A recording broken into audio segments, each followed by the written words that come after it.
Hello বন্ধুরা, কেমন আছো তোমরা?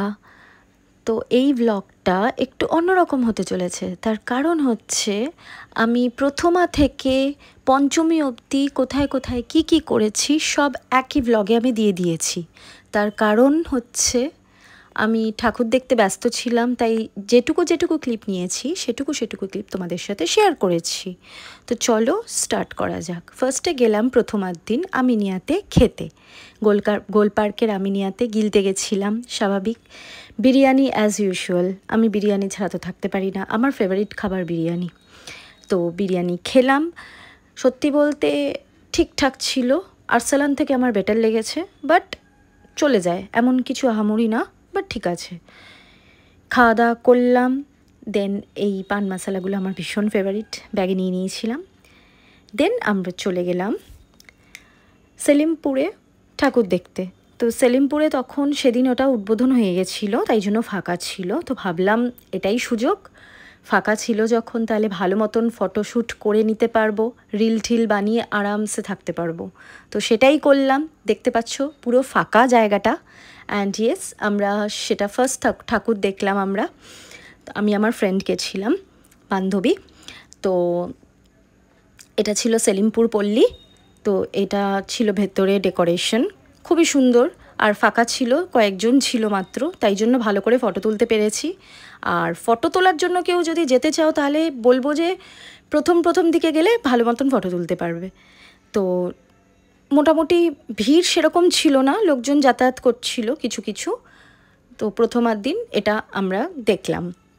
দেন দেখার পর নেক্সট ডেতে চলে গেলাম হচ্ছে দ্বিতীয়াতে আমি বেরিয়েছিলাম একা, আমি কোনো ফ্রেন্ডের সাথে বেরোইনি, আমি সাউথ সিটি গেছিলাম।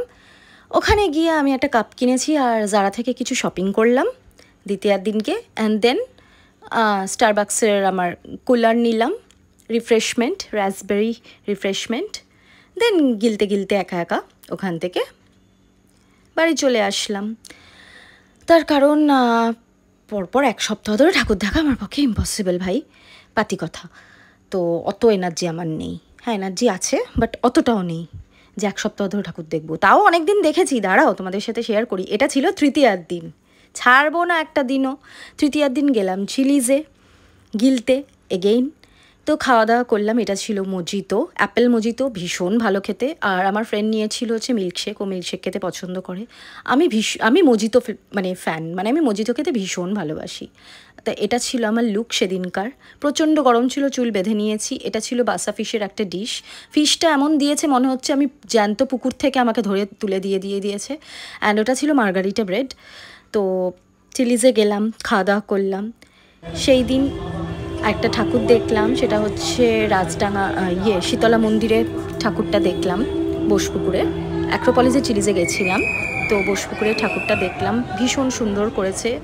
তো শীতলা মন্দিরের এই কনসেপ্টটা, এটা খুব সুন্দর, মানে কি বলবো, একটা ইউনিক কনসেপ্ট টাইপের। তো এটা দাঁড়িয়ে ভিডিও করছিলাম, খুব ভালো লাগলো জিনিসটাকে। একটু ভয়ও লাগছিল কীরকম একটা দেখতে, যাই হোক রাত্রেবেলায় এরকম কেউ যদি মুখ করে এরকমভাবে তাকিয়ে থাকে তাহলে কেমন লাগবে ভাবো, তার মুন্ডু যদি এরকম ঘুরতে থাকে 360 ডিগ্রি। যাই হোক ওসব ভাবছিলাম, মাথায় আসে এসব ভাবনা চিন্তা। তো এইসব দেখে নিয়ে সুন্দর করে ঠাকুর দেখতে চলে গেলাম। তো ঠাকুর আমি দেখলাম, ঠাকুর বেঁকে আছে, এটা কেন আছে আমি জানি না।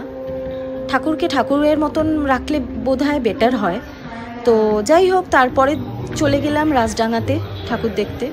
তো সত্যি ভীষণ সুন্দর প্যান্ডেল করেছে, মানে দারুণ করেছে। তো ওটা দেখলাম। তো আশা করছিলাম যে এখানে কোনো ব্যাকাতারা ঠাকুর থাকবে না। তো তারপর গিয়ে দেখলাম যে না, এখানে কোনো ব্যাকাটারা ঠাকুর ছিল না। তো দেন ওখান থেকে চা খেলাম, চা খেয়ে নিয়ে দেন আমি গেলাম হচ্ছে 41 পল্লীতে। পরের দিন গেছিলাম চতুর্থীতে আমার অন্য ফ্রেন্ডের সাথে। তো অবভিয়াসলি ফিমেল ফ্রেন্ড, তো কেউ ভেবো না যে কোনো ছেলে ফ্রেন্ডের সাথে গেছি, ভাবলেও কিছু না। যাই হোক, তো আমার প্রচুর ফ্রেন্ডস আছে, তো তাদের সঙ্গে ভাগে আমি ঘুরতে বেরিয়েছিলাম। তো এটা ছিল 41 পল্লী, খুব সুন্দর একটা প্যান্ডেল, মানে খুবই সুন্দর, মানে এই প্যান্ডেলটা মানে অসাধারণ ছিল। তো এগুলো করতে প্রচুর খরচাও হয়েছে যেরকম, টাইমও লেগেছে সেরকম লাইটিং ফাইটিং করতে। তো মাকে দর্শন করলাম, করে ওখান থেকে বেরোলাম। দেন এতটা ভিড় ছিল ওখানে চতুর্থীতে যে একটু প্রবলেম হচ্ছিল। অ্যাকচুয়ালি ভ্যাপসা গরম লাগছিল, কারণ ভেতরে তো ফ্যান দিয়েছে, তো ফ্যানের তো কোনো বালাই নেই, পাতি কথা। তো সব মণ্ডপে তো আর এসি থাকে না, তাহলে তো মানে প্রচণ্ড কস্টলি ব্যাপার হয়ে যাবে। যাই হোক, তো একটু গরম তো লাগবেই, আর গরমটা পড়েছিল যেরকম, তাও ভালো, বর্ষাকাল থেকে ফার বেটার। আমি বর্ষাকাল একদম পছন্দ করি না। তো মণ্ডপ ঘুরলাম, ঘুরে ঠুরে বেরোলাম, দেন বাড়ি চলে আসলাম।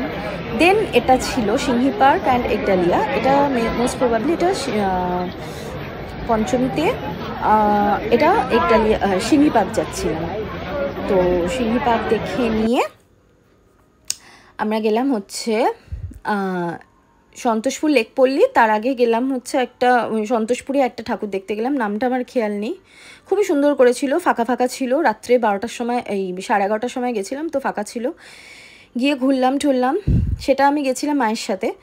অ্যান্ড দেন ওখানে ভালো মতন ঘোরার পর তো এখানে মাকে দর্শন করলাম। দেন ওখান থেকে গেলাম সন্তোষপুর লেক পল্লী। এটা খুব সুন্দর করেছে, জলচিত্র। তো ওয়াটার কালার সবাই বসে বসে করছিল অনেকে, তো জলচিত্রটা খুবই সুন্দর করেছে। কিন্তু আমি একটা ডিসঅ্যাপয়েন্ট হয়েছি ছোট্ট একটা জিনিসে, সেটা হচ্ছে ঠাকুরটা খুব ছোট করে দিয়েছিল। প্যান্ডেল এত বড় করেছে, অথচ ঠাকুর এত ছোট করেছে। যাই হোক, প্রচণ্ড গরম ছিল আর প্রচণ্ড ভিড় ছিল। তো এই হচ্ছে তার সিনারি। খুব সুন্দর একটা জায়গা বানিয়েছে প্যান্ডেল করে, খুবই সুন্দর করেছে। আর জলের মধ্যে খুব সুন্দর ওয়াটার কালার যেগুলো পেন্ট করা হয়েছে সেগুলো ভাসানো হয়েছে। তো এমনিতে নো ডাউট ভীষণই ভালো, কিন্তু ঠাকুরটা ভীষণ ছোট করেছিল। মানে ঠাকুরটা এত ছোট করেছিল, আমি ভাবতে পারিনি যে এত বড় প্যান্ডেলে এইটুকুনি ঠাকুর হবে। তো যাই হোক, ওখানে গেলাম, গিয়ে খাওয়া দাওয়া সেরকম কিছু করিনি, কারণ বাড়ি থেকে খেয়ে বেরিয়েছিলাম। তো এই ছিল আমার